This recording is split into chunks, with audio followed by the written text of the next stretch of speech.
Ručičky na hodinách času nezastavíš. Bol čas orať, bol čas siať a prišiel čas pozbierať úrodu. Aj pre pána Juliusa Maličkého. Jeho nádhernú 90-ku v plnom zdraví si uctilo aj mesto na milom prijatí. Svojím životom a vzťahom k Popradu je tak trocha jeho pamäťou, o čom v rôznej podobe vydal už nejedno svedectvo. 12 rokov bol kronikárom mesta. Mňa teší i toto, že v tej kronike vlastne podchytený celý život mesta, hej. Takže tu ťažko povedať, na čo som sa zameral. Na všetko. Na všetko dianie. A zachytil ho s citom majstra, miluje knihy a šport, vedie nestorom popradského hokeja, bol hráčom, trénerom i činovníkom hokejového klubu.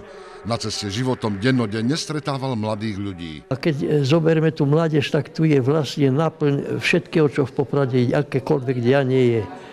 Ja som hodne pracoval aj so školami, lebo tam sme vlastne hľadali tie talenty, zvlášť hokejové, a z toho sme robili potom aj výber, že sa dá povedať, že má to svoj význam aj celoslovenský. 6 deťom vytvoril s manželkou Milotou krásny domov. Majú 10 vnúčat a 7 pravnúčat a v širokej rodine vládne láska. Zvládli všetko, čo ich stretlo. Človek musí byť ohľaduplný, tolerantný a tak jedno s druhým. Všetky deti dostali do vienka aj lásku k športu. Musím povedať, že teda otec bol môj veľký vzor, jednak ako človek a jednak ako športovec. A myslím, že aj celá rodina sme po ňom zdedili tú lásku k športu.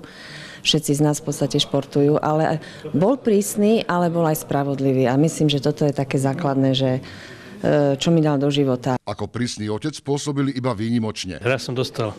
A prečo? Bolo to preto, že som chodil na husle do domnej školy a švindloval som, že mám palec boľavý z telesnej výchovy a ocko sa to dozvedel nejak. Tak som ma tresol po zadku, nie po hlave, tak som to prežil. Za to, že celý svoj plodný život držal prst na pulze života Popradu, dostal pán Maličký aj ďakovný list od primátora mesta.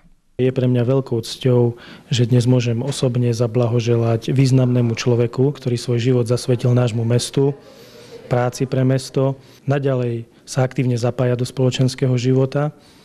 Dnes oslavuje svoje 90-ročné jubileum a ja mu chcem zaželať v mene mesta Poprad a v mene primátora mesta Poprad inžiniera Antona Danka veľa zdravia, šťastia v kruhu rodiny a naďalej sa tešíme na našu spoločnú spoluprácu.